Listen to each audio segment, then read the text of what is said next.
Sorry for the delay. We start a bit later. We wanted to give the locals the chance to get here. It's not easy to get around in San Francisco with public transport. But finally, we're here, and it's a great pleasure for me to welcome you at the third edition of the Swiss-US Energy Innovation Day, the starting conference. My name is Marianne Zuend. I had the pleasure to co-organize this event together with SwissNex San Francisco, and I hope you can benefit from the program we have put together for you. As I said, it's the third edition of this format, and it's very successful. We have quite a lot of alumni who are here for the third time already, and I hope you can benefit from the network that has been constructed over the last 3 years, and you can benefit also today. We have a delegation of about 70 people from Switzerland. We have about the same amount of locals who will hopefully all arrive during the morning, and it's my pleasure to guide you through this conference. Just a word to the Wi-Fi. There's a guest Wi-Fi called, what again? No password, and it's very slow, but we take what we get. Right, so we'll start right away, and I already beg all the speakers and the panelists to keep the time frame, since we're already late by 15 minutes. And so also the welcoming addresses will be very short, given to you by Christian Simm, from the CEO of SwissNex San Francisco, and by Walter Steinmann. He's the director of the Swiss Federal Office of Energy. So I give the word to these two gentlemen, please.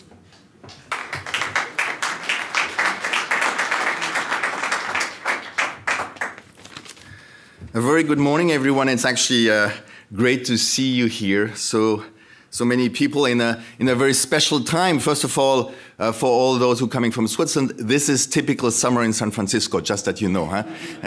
You might know that Mark Twain actually did say a very famous sentence, you know, his worst winter was a summer in San Francisco. And it's another very special day because it's when the students move into university. That's why you saw all these kids with sleeping bags and pillows and other things like that. So it's a very exciting moment, very emotional for them, for their parents probably as well. I'm actually bringing my son to Washington, D.C. in a few days. So I just wanted to give you a few words about what SwissNex is. So we have been we started in 2003. The idea was really to create here in the Silicon Valley, in the Bay Area, a place where there can be meaningful conversations, meaningful exchanges for meaningful impact between Switzerland and the US. How do we do that? Well, the first thing we do is we connect. We connect you with other people. We have an open network that everyone can join, and where you can start to think about the future. That can be a soft landing here in San Francisco, can be intros to people. It can be lots of networking opportunities. Once you start to know other interesting people, you can start to explore, identify emerging trends, and why these trends actually matter. And in that sense, we do a lot of trend scouting. We do many events, exhibits, deep dives, even consulting and some benchmarking, mostly for larger corporations. And then once you have explored, once you know a little bit what's out there, what might be challenging for you, then you start to think about collaborating. And that's where we help sparking unexpected and hopefully fruitful partnerships through co-working space, residencies, community building, strategic partnerships. And in a way, what that all does, it helps you to transform your organization or your people, and you venture from inspiration to action. So these are the sort of four axes along which we work. We work with a very wide range of people and organizations because we believe a lot in the unexpected, in the unusual, in the meetings between people who wouldn't meet otherwise, because that's where the interesting stuff really comes from. So that's why we work on one end with universities, a lot with academia, all the way to startups, to people in the creative industry, designers, even artists, all the way to large corporations, and they actually feed each other quite more than one would think. And all that happens at Swissnex at the Pier 17, which you will see on Wednesday, because the last day of your 3 days here will happen there. Well, you will see there we're close to 65 people, actually, with all the other organizations that we co-host. So Marianne said I should be short. That's hard for Vaudois. Already we started with a quart d'heure Vaudois, you know, and now... But okay, so I wanted to say one really important thing. This whole event would not have happened with a number of really amazing people, and I want to say that. First of all, because they host us, it's UC Berkeley, you know, #1 public university in the world, probably the one with the most Nobel Prize winners as well. So, I mean, it's an honor to be here. Then the people who really worked behind the scenes. Marianne Zuend, well, she spoke, you know who she is. She works with the Swiss Federal Office of Energy. Then we have, let me get the names right, because I don't want to make any errors here. Rolf Schmid, who is from Switzerland, so that's the two people on the Swiss side. He has a consultancy company called Theriault Adresses. And then here on the American side, we had Ted Howard. You're going to see him later. His company has a very interesting name. It's pronounced sustainable, but there's a little play with the words, so look up his bio. And then, of course, Laura Eriksson, who has been an amazing person here. She's been pretty much creating Swissnex with me a long time ago and has moved through many, many different activities and is now in charge of sustainability and energy at Swissnex. And by the way, she has some really interesting projects in that field, so talk to her. We're going to reveal most of them when we officially open Swissnex on September 23rd to 25. With that said, well, I wish you really, really inspiring conversations, inspiring discussions, and hopefully inspiring connections. And if you don't see me today, I apologize. It's not because I don't like you, but we have 3 other delegations in town, and I have to take care of those as well. So thank you very much, and have a wonderful day. Bye-bye.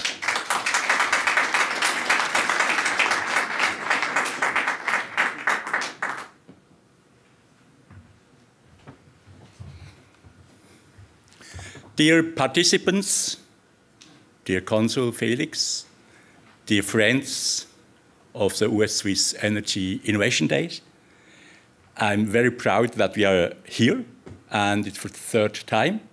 And after the 2nd time, I wrote a blog about the last year event. And I wrote, in Switzerland, normally we make analyses, we discuss, we think that it couldn't be otherwise, and so on. And I wrote also that the US story is going another way. That means they are making stories and are storytelling. And for that, I will make now 3 short stories. The first story is about our event 2014 in Boston. As Marianne said, Doris Leuthard was the head of delegation, and we have been also to Mass Challenge. Afterwards, Doris Leuthard, like she said, we have to bring Mass Challenge to Switzerland. And 2 years later, I can tell you that Mass Challenge Switzerland started a few weeks ago in Lausanne, and I'm sure that it will be also a good idea for the Swiss innovation scene that we brought this initiative now to Switzerland. On the other side, last year we also discussed about a closer cooperation with Massachusetts Clean Energy Center, and we made together a memorandum of understanding. And perhaps you know Switzerland has a lot of memorandum of understanding with Turkey, United Arab Emirates, Azerbaijan, and so on. But nothing happens after the signature under this memorandum of understanding. But it's something else with Massachusetts Clean Energy Center. We decided last week that both sides can bring startups to the other country. That means we invite startups from the region of Boston to come to Switzerland and to be placed for some weeks or months in the incubators of Switzerland. And also the other side is possible. That means young Swiss startups can go to the region of Boston and be part of the Green Tech Laboratorium that we also learned know when we were here in 2014. That's the first story. Second story. I was Saturday of 2 weeks ago in the Val di Camp. That is in the Poschiavo region, and there I met during lunch 2 old Swiss doctors between 75 and 80 years old. We had polenta with some meat, we discussed together, and during the second bottle of wine, one said, "Oh, I ordered a Tesla 3X." And I told him that I will go next week to California and visit the factory of Tesla. And he thought, "Oh, couldn't I come with you? Because I know this Musk, he will bring to the world the combination of photovoltaics, storage, and mobility." I had to tell him that we are 70 persons and no place is free. And I know I have to write him an email after the visit of tomorrow and send him some pictures so he can also a little bit join what we learned here. The third story is from yesterday. Yesterday, I was together with my old friend Urs Funarx. We visited some of the headquarters of the Silicon Valley companies, Google, Facebook, and some others, and we discussed about the future of work. And it's clear for me, we first of all have to look how digitalization can come into our world. And we will not do it in Switzerland like in Germany. Germany has now a new law with about 70 articles about the digitalization of the German Energiewende. It's not only about how to register to order smart grids. And I'm sure we have to go otherwise. And yesterday, together, we have seen the campus of Google on a Sunday, and on this campus, they were playing volleyball, and it was, for us, both clear that the limits between work and leisure will come more and more in discussion. And for that, in Switzerland, we hope that we need for that no regulation, but we have to look what are the best models and how we can bring these things all together. And for that, we also discussed together co-working stations, co-working places, and also in my office, we discuss about smart working. A lot is changing. A lot is coming also from digitalization, but also from changes in the energy world. And for that, I'm happy that we have now 3 days' time to discuss, to learn, and also to start new projects together. Projects together between USA and Switzerland, projects also between Swiss partners, because cooperation, that's one of the main issues for the future. Thank you very much.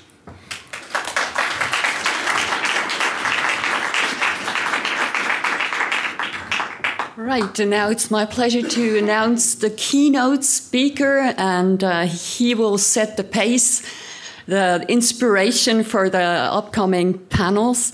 The keynote speech will be given by Mark Ferron. He has been appointed by the Governor, Jerry Brown, beginning of January this year, as a member of the Board of Governors of the California Independent System Operator Corporation. And he will serve a term of 3 years until the end of 2018. Mark held several important positions in the past in the utilities and in the finance sector, such as in the California Public Utilities Commission, Silicon Valley Social Venture Fund, Deutsche Bank, and others. He holds a degree as a bachelor in mathematics and in master in economics from Stanford University. And he's also a big supporter of solar energy. Mark comes from Mill Valley, a place that I happen to know very well because my sister lived there for about 7 years, and she used to address Mill Valley as Cherokee County.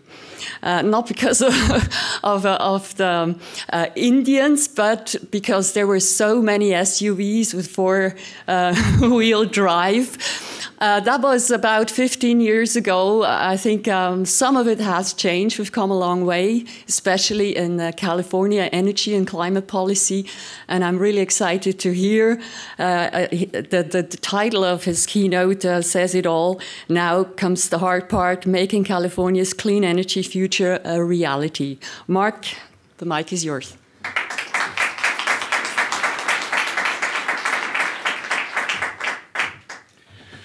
Thank you very much for that kind introduction. I can tell you now that I think with the possible exception of Palo Alto, I think Mill Valley is the electric car capital of California. You see more Teslas there than just about any other kind of car. So I'm very happy to be here today, and I'd like to thank Ted Howard and the other folks at Swissnex and the Swiss Federal Office of Energy for inviting me here.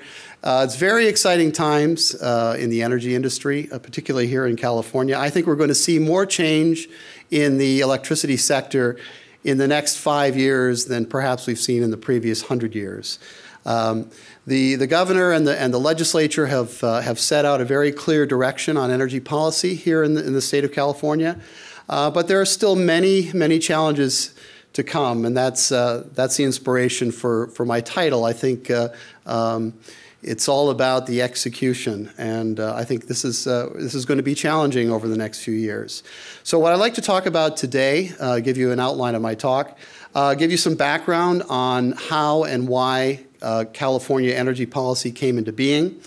Secondly, to describe the main features of the electricity sector here, and then to outline the challenges with achieving our energy policy goals and give you some factors that actually give me great cause for optimism. I'll start with a disclaimer. These are my personal views. They don't necessarily reflect the official policy of the California Independent System Operator or others. If I were to describe in 3 words the future of the energy industry, it comes down to 3 Ds. Decarbonized. We need to clean the grid, and that's going to require a very large investment. Decentralized. And by decentralization, I think we're going to see new technologies giving consumers more choice and a huge influx of investment coming from third parties. And diversified, meaning we're going to need, I think, distributed decision-making, distributed generation, distributed capital deployment. Now, let me start with some motivation, okay, why California's policy is what it is today. And I'll start with the bad news. The month of July was the warmest in 136 years of recorded modern history. And we've set record temperatures for 15 months in a row. There's almost 100% chance that 2016 will be the warmest year on record. And that has a direct impact on California here. One of the measures of climate change is drought. This is a map of the U.S., and you can see California, despite having normal rainfall last winter, is in an exceptional drought condition. And the implications of that are very acute today. If the picture in the upper left-hand corner shows you we have close to 66 million dead trees in the forests of California. These trees have died over the last 5 years as a result of lack of water and beetle infestations, which are directly the result of the warmer temperatures. Last year, California had almost 9,000 forest fires covering almost 1 million acres, about 1/10 the size of Switzerland. And so far this year, the number of fires and the amount of acreage burned is exceeding last year's pace, and we are not yet even in the traditional fire season. So there are examples there, a number of fires raging as we speak, not least of which is the Blue Cut Fire in Los Angeles, which in the course of the first 18 hours required 82,000 people to evacuate the area, and that fire is still going on. So we know what the problem is, and we know what we need to do. We need to dramatically reduce the amount of carbon in the air. California, back in 2007, passed what's known as Assembly Bill 32, which is the Global Warming Solutions Act, and in which we committed to reduce our CO2 emissions by 80% from 1990 levels by 2030. So how are we going to get there? Well, it's three things need to happen. We need to save the amount of energy that we use. We need to decarbonize the grid, and we need to convert as much as we possibly can onto electricity.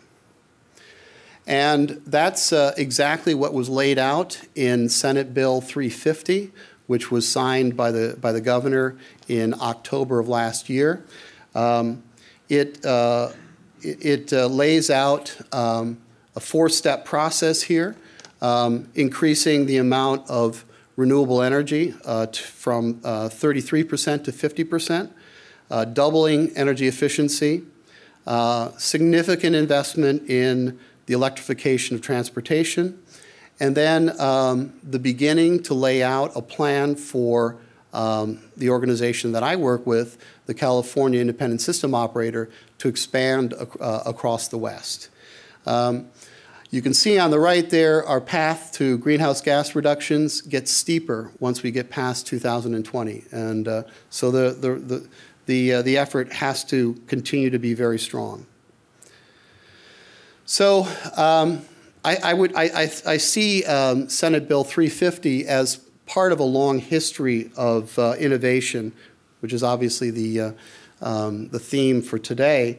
California has led with a number of innovative policies, starting all the way with decoupling back in the 1990s, actually back in the 1980s, all the way through to today. Now, what could possibly go wrong? Well, we are in effect changing the wheels of the car. In fact, we're changing the engine while we're driving it. So this is quite a complicated thing. And here in California, we do have firsthand experience as to what happens when policies go wrong. Back in 2000 and 2001, we, as a result of some deregulation that happened in the industry, we had a very severe energy crisis where we had blackouts and rolling brownouts throughout the state. Billions of dollars in costs, both in terms of direct energy expenses as well as in lost economic output. So this was a huge man-made disaster. And quite honestly, it plays right at the front of our thinking when it comes to policy. As I was appointed to the Public Utilities Commission by Governor Brown, he looked at me and he said, "Make sure you don't screw it up." And that's really on the forefront of policymakers here in California. So what I'd like to do is talk briefly about the energy mix here in California. So as you can see, when we talk about renewable energy, we talk principally about solar, wind, and things like geothermal. Hydro and nuclear don't technically meet our definition of renewables. So this is on top of those other sources of carbon-free electricity. And as you can see, we get slightly less than half of our energy comes from is carbon-free, and a very large proportion comes from natural gas. And I'll talk about that in just a minute. If I compare that with the rest of the United States, you can see roughly A third of electricity generation in the U.S. is carbon-free, a third comes from gas, and a third comes from coal. And compare that with Switzerland. In this sense, you're far ahead of the U.S. in terms of your clean energy. And I know there's some controversy around efforts to move away from nuclear in the mix, and that's something which we have addressed here in California as well. But just to draw your attention to the thing which jumps out, and that is the heavy dependence on natural gas. This is a headline which hit my email, and I like it very much. Natural gas as renewables' essential friend, and that piece came from the American Petroleum Institute, which is the main group which looks after the interests of petroleum and natural gas. And if you watch TV for many years now, they have been talking about how clean and how efficient natural gas is. And it is the case that if you burn natural gas, it does produce roughly 50% less carbon than burning coal. But to our chagrin, we have learned something else about natural gas. We experienced a massive leak in Southern California at the end of last year. Over the course of 4 months, nearly 5.5 billion cubic feet of natural gas escaped from a storage facility about 30 miles north of Los Angeles. And that highlighted two things. One is our dependence here in California on natural gas. There are some 17 power generating facilities in the LA basin that were reliant on this storage facility, which is now essentially on hold. And so the California ISO, along with our sister agencies in the state, really had to scramble very hard to put together a plan for this summer, still in place, to keep the lights on. And we're not yet through the peak heat season yet, and we're going to face some real challenges in the winter when demand for natural gas for heating kicks in. But this is a significant challenge. And the other thing is, of course, the environmental impact. Methane, which is a principal component of natural gas, is some 80 times more potent in terms of trapping heat than carbon. And so, if you do the math, you really only need to have something in the region of 3% leakage in the system to offset the value, the cleanness of natural gas in burning it. There's some real questions about our reliance on natural gas and its negative impact on the environment. So where are we going? The story in California, in terms of where the future lies, is really around the increase in solar. We have seen a dramatic increase in solar generation already, and we are projecting over the next 15 years to get close to 30% of our electricity generation from the sun. And that's so back to my theme of what could possibly go wrong. I'm going to outline 4 potential issues, and then give you some indications of things that are potential solutions. So the first problem is managing a portfolio of 50% renewable is quite complex. This is a chart. This is a dispatch stack. So these are the different sources of fuel, electricity currently, and you can see there. The yellow bit is solar, and we have ramping of natural gas to fill in the difference between supply and demand. And this is what it looks like as we add more solar to the system. Obviously, much greater spikes in terms of use of natural gas. And that also indicates a potential problem known as overgeneration or oversupply. During the middle of the day, when the sun is shining, this is a projection looking forward to 2024. We will have excess generation from solar.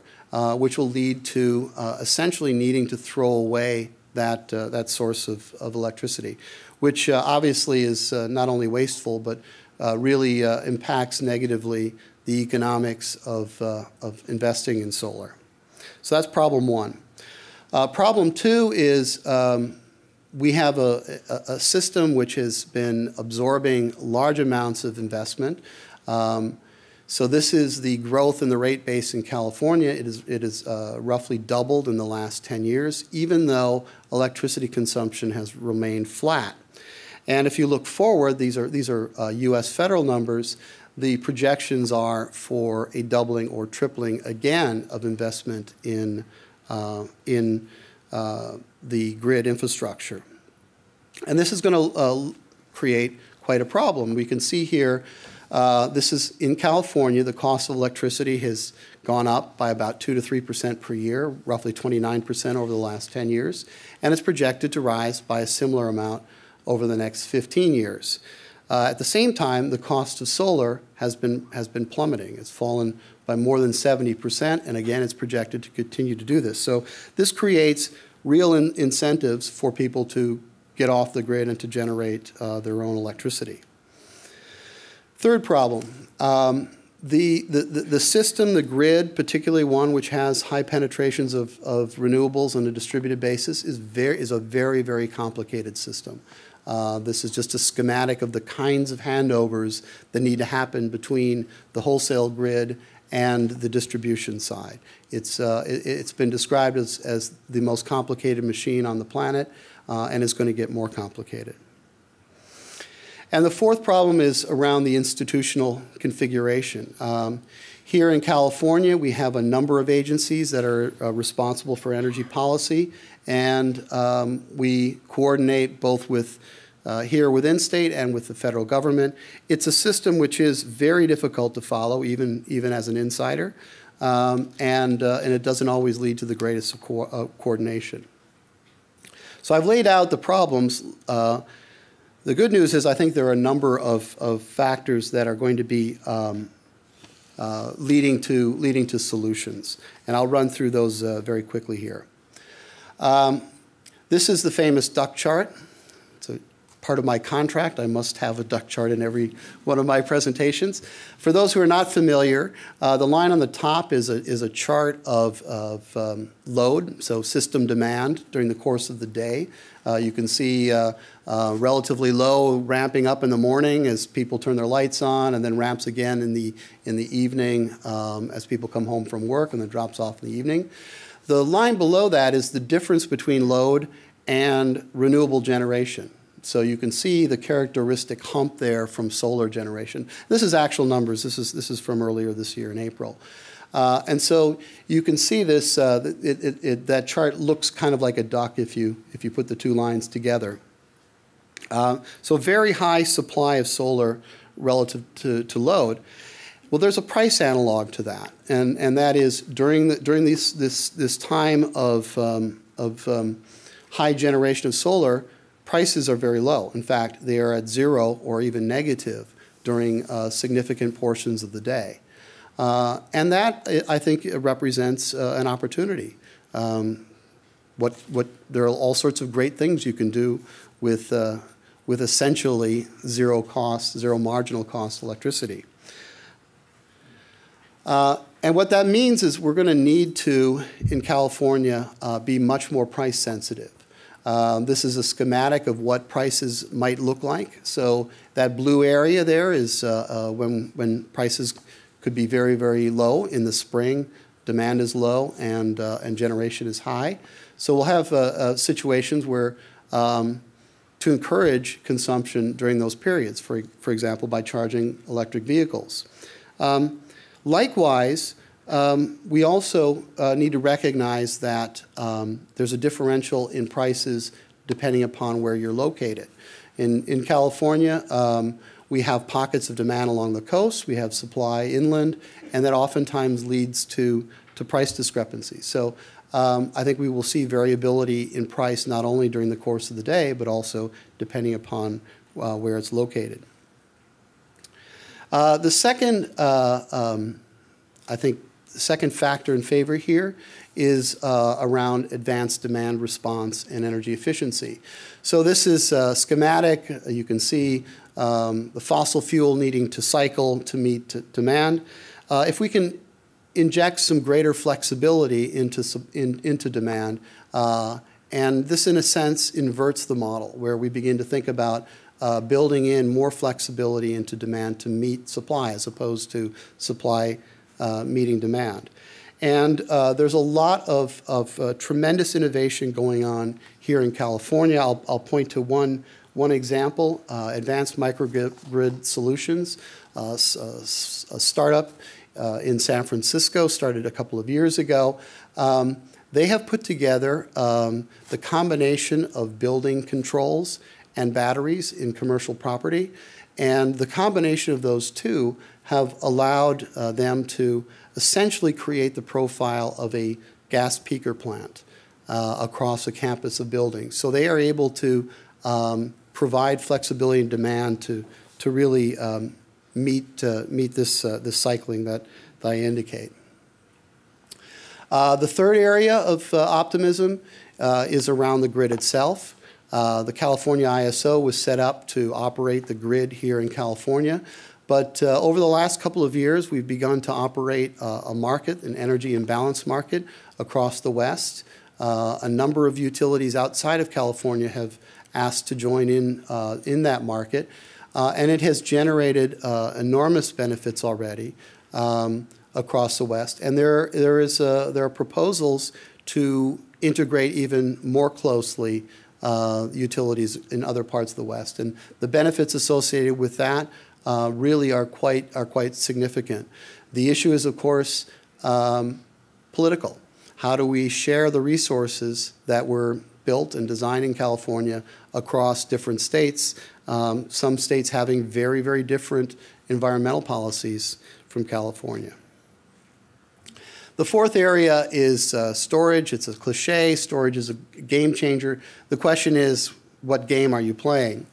And as an example here, the Rocky Mountain Institute put out a paper a couple of years ago where they listed some 13 different attributes that can be provided by battery storage.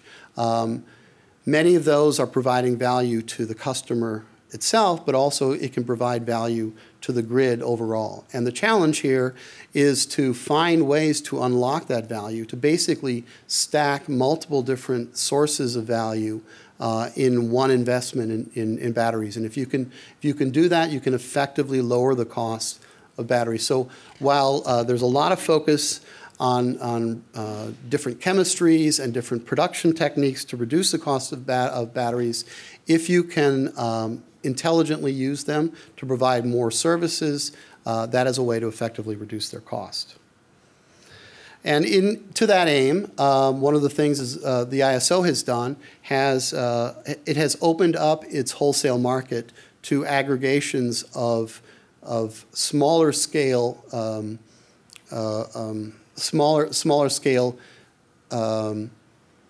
resources, even behind the meter, to participate in the wholesale market. And so we're beginning to see aggregators go out and begin to, just like I mentioned, Advanced Microgrid Solutions, aggregating up pockets of resources and bidding them into the wholesale market. I guess probably the most exciting and most important development is around electric vehicles. Now, switching to electric vehicles is incredibly important in California, not least because it's a major source of emissions. So while we've been cleaning up our grid, the greenhouse gas emissions from the power sector is now about 20%. But if you add up transportation and refining, which is the other component there in the industrial sector, transportation represents about 50% of our emissions. So it's critical that we convert off of petroleum onto electricity, and the targets here for the state are very ambitious. By 2050, we're looking for 2/3 of vehicles to be powered by electricity. Of course, the Biggest obstacle to that is what's known as range anxiety. This is a survey of potential owners of vehicles, of electric vehicles, and their number one concern is about the driving range. Even though there's a recent study from MIT that's just come out that shows that across a wide range of different cities in the U.S., you can cover 87% of typical driving patterns with a relatively small range. In this case, a Nissan Leaf, which has a range of around about 70 miles. So there is an argument that the range anxiety is overblown, but it's real. And I mentioned Teslas in Mill Valley. You know, I've been driving a Tesla for a number of years now, and it is a fantastic vehicle, but it suffers from a very critical defect, and that is it's too expensive. So the good news is that not just Tesla, but also General Motors and other manufacturers are going to be coming out with vehicles in the very near future that are going to be close to the average cost of a new car in the United States and yet have range in the area of 200 miles and above, which I think is going to become really the key to deployment of EVs. And as I said, as we get more EVs on the system, they are able to provide lots of benefits to the grid. Both in terms of absorbing excess generation, but also providing stability to the grid and things like emergency backup and recovery in the event of outages. But it's really more than just electric vehicles. Electric buses, cars, bikes, motorcycles, electricity in the home, public transportation, high-speed rail. And another example here, and I know it's heretical to talk about Stanford while on the first day of class here at Cal. But Stanford, by example, last year, they converted from natural gas as their source of heating to electricity, and they reduced their greenhouse gas emissions by 2/3 and their annual bill by 1/3. So this is the future. A few more things quickly. Infrastructure as a service. A very interesting paper came out early this year from Solar City.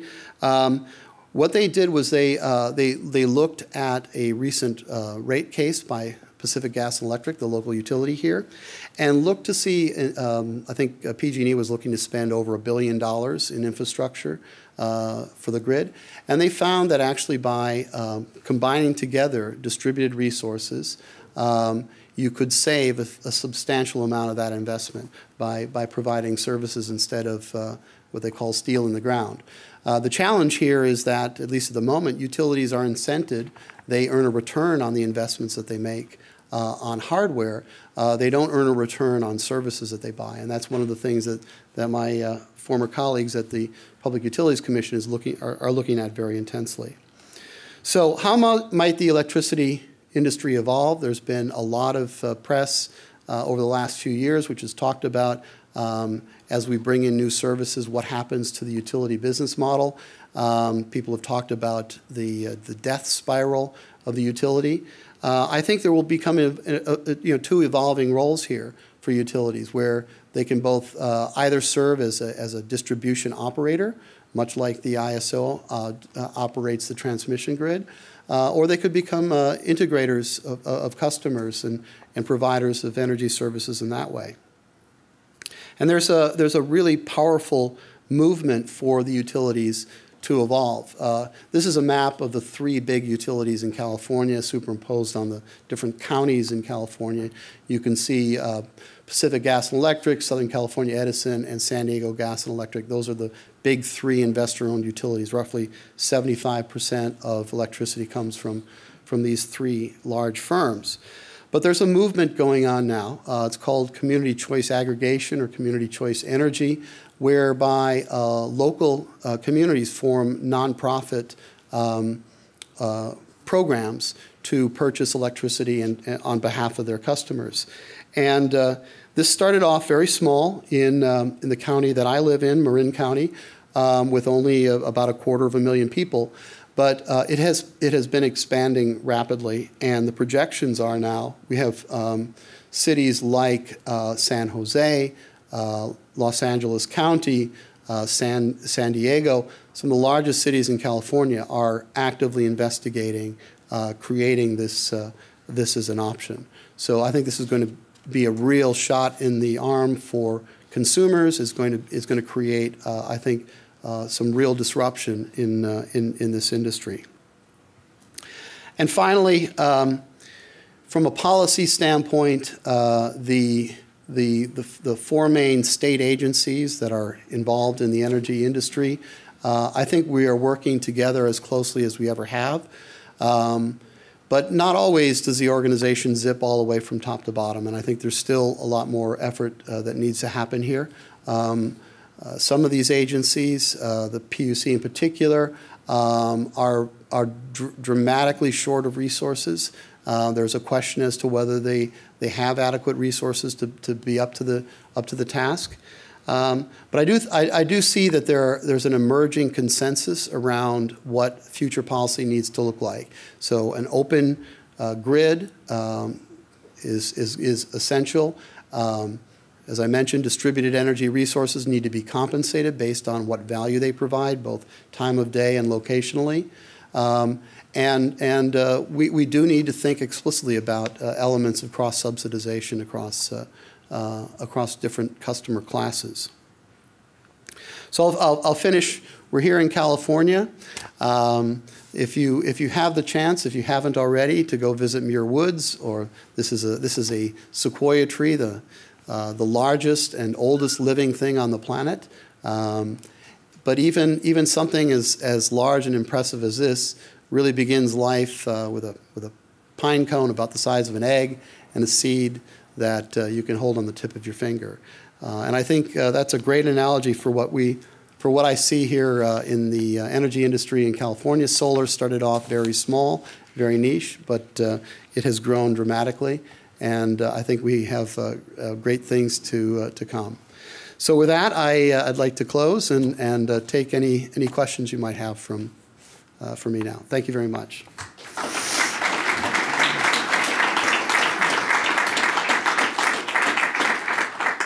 I'll just say there's a lot of content in those slides, and I went through them very quickly.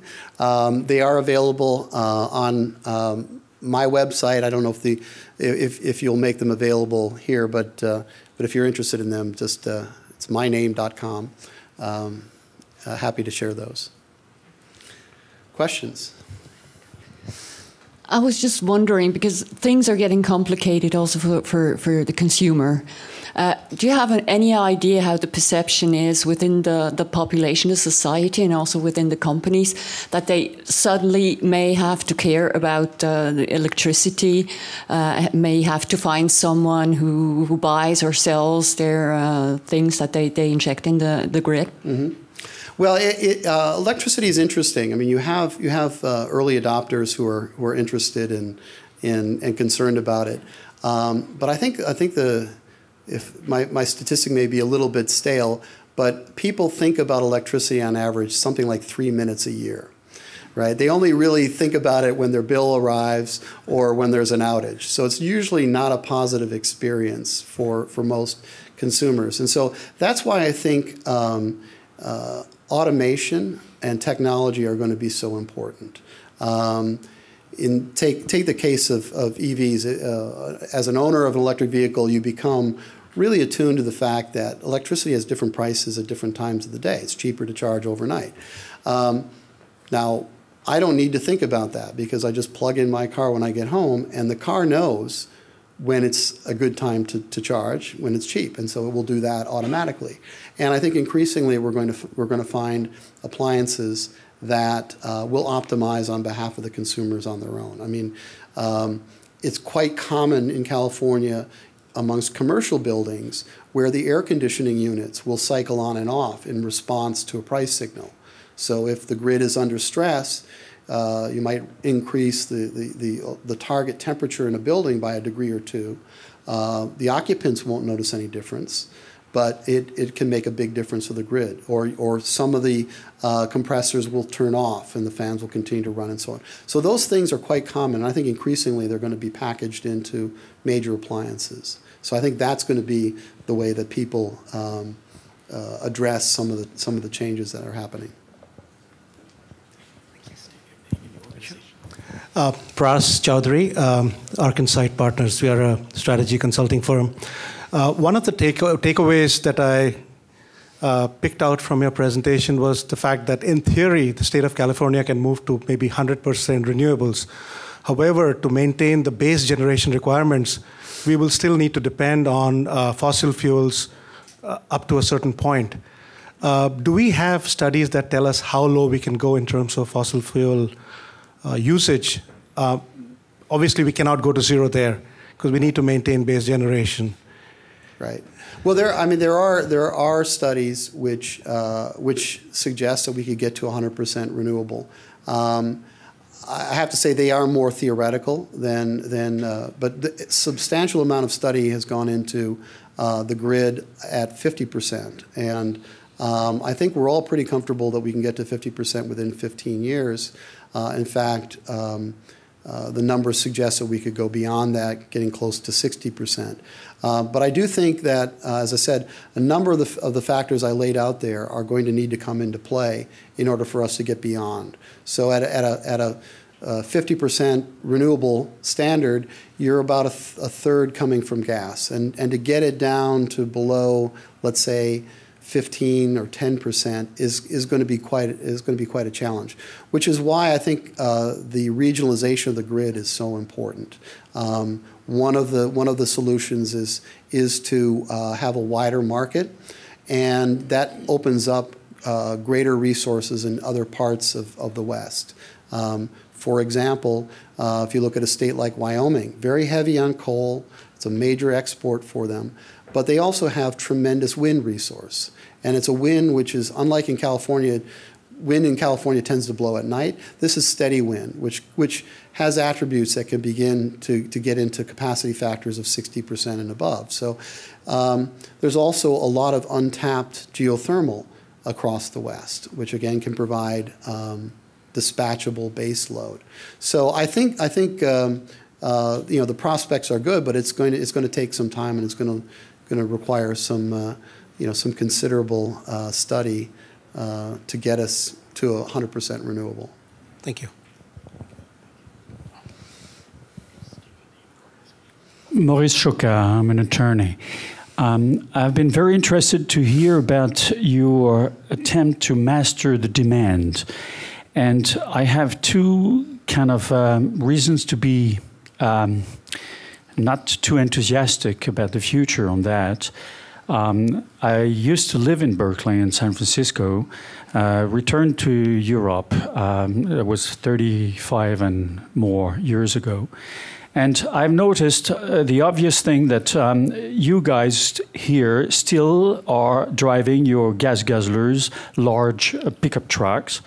And in Europe, we have had major steps of downsizing our cars. So it seems that people learn faster there than here on that count. And I have another example I'd like to hear you about. I heard that within the last 3, 4, 5 years, we have been creating 120 golf courses on the range of Death Valley, creating an enormous need for energy and water. How can this be done when you have all these concerns to reduce consumptions and whatnot? Mm-hmm. Well, the issue of water, I could talk for hours about that, and that really is, I think, one of the biggest challenges for California. We are, in the absence of irrigation, large parts of the Central Valley would essentially be desert. So water is a really, really critical resource. So but back to the bigger point about the waste that goes on amongst consumers in the United States. One of the biggest challenges, I would say, quite frankly, right now around vehicle electrification is the fact that gasoline prices are so low. So with the collapse of oil price, that's been reflected in a reduction in the cost of gasoline. And that has led to an uptick in large cars. Now we have federal standards for emissions, which started in California, were adopted by the feds. And so these large cars are getting more efficient, but they're still a long way from where we need to go. And I mean, I think that is going to be one of the challenges here. And I didn't talk about this, but the difficulty here in the state of California is many policies require federal rules, federal legislation. And unfortunately, over the last couple of decades, there really hasn't been a huge impetus behind energy policy at the federal level. A couple of exceptions here and there. They extended the tax incentives for renewables. But you know, in the absence of that, it becomes a very difficult thing to change. Now, I hope it's becoming the case that climate change is increasingly an important issue, particularly for young voters. And I think as time goes on, we will begin to see movement at the federal level, or at least I hope. So I think we have time for one or two more questions, and then we'll take a coffee break. I saw your hand up. Peter Quist-Sorensen from Zurich University of Applied Sciences. You mentioned that the utilities should really convert from steel in the ground, I believe you called it, to services. But you have a number of IOUs here. Mm-hmm. Do they play ball? I mean, do they participate in the vision and the conversion that you want to aim for? Because we're talking huge conversions here. And mm-hmm. on top you have the CCAs. Right. So I would like to hear your view on this. Well, I think the honest answer is it depends upon the utility, but by and large, these are organizations that are committed to the status quo, and so it is difficult to move them, and it will require change in regulation, and that is beginning to be worked on by the Public Utilities Commission, the regulator for the utilities, to change the incentive structure for the utilities. Now, this is something that, to some extent, California is lagging behind the work that's going on in places like New York State, where they have, I think, quite enthusiastically grabbed onto the notion of changing the utility business model, and that is working its way through. Now, they have retail choice in New York State, so there is that dynamic, and I think the growth of CCAs in California is going to present an alternative. There's some really interesting, innovative programs going on with the community choice aggregators, and some of which the utilities are beginning to copy. So sincerest form of flattery is imitation. So I think we'll begin to see that over time, but it's going to require change in regulation. We had one question. Hello. What's the impact of net metering 2.0 on solar? Again, that's a great question, and I could talk for hours about. So net energy metering, for those who are not familiar, is a practice whereby if you have rooftop solar, you get credit for the generation at the retail cost. Now, recently there was a decision by the Public Utilities Commission to continue that for another few years. But I think changes are coming. It's clear that if you have relatively low levels of penetration of rooftop solar, that additional rooftop solar provides a benefit to the grid. But you get to a threshold point where someone needs to pay for the upkeep of the grid itself. And if you're on a net energy metering where you're producing as much as you're consuming, you're actually using the grid as a battery, but you're not paying anything for it, and that is clearly not sustainable. What California has done is effectively bought some time. So we're not at that stage yet. We're, I would say, several years away from it, but we're continuing a policy which we know will change in the next few years. And one of the things that was part of this decision is that people who now install rooftop solar under the new regulations currently will get credit, but in time they will need to move to time of use rates. So they will get compensated based on when their system produces. And I think that's going to create additional incentives for owners of rooftop systems to get storage, whether that be an EV or a battery in the garage, so that they can more carefully time when they're consuming off of the grid. And that's going to add more to this spiral as more people do this. So this is probably one of the thorniest issues that we'll need to work out over the next few years. I think we had one more question over here. Thank you. Daniel, we make solar building materials back in Switzerland. We both insulate thermally the building and make solar. And of course, in Switzerland, we do it because it's cold in the winter. Mm-hmm. So my question is, do you see any regulation or laws coming also in that direction? Because it doesn't make sense to put solar on a roof of a house that just needs so much air conditioning because it's so badly insulated. Do you think that you're addressing into that direction also with your energy efficiency on buildings?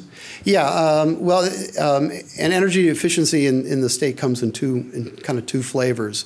One is around regulations concerning building code and appliance codes, and that's every 2 years, I believe it is, the Energy Commission establishes new benchmarks for what are requirements. So when you do new buildings, for example, there are codes that require you to use less and less energy, lighting, heating, air conditioning, and the like.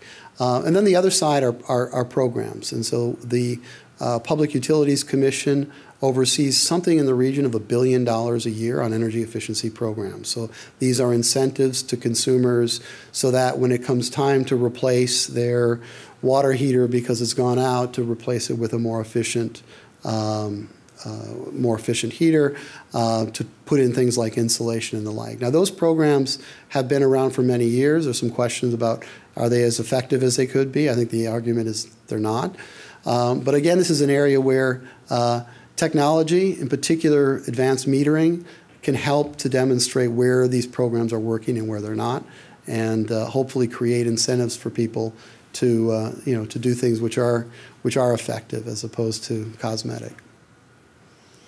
Great. So I think if you'll join me in a round of applause, that was a wonderful overview. Thank you, Mark Ferron. Thank you. Thank you very much.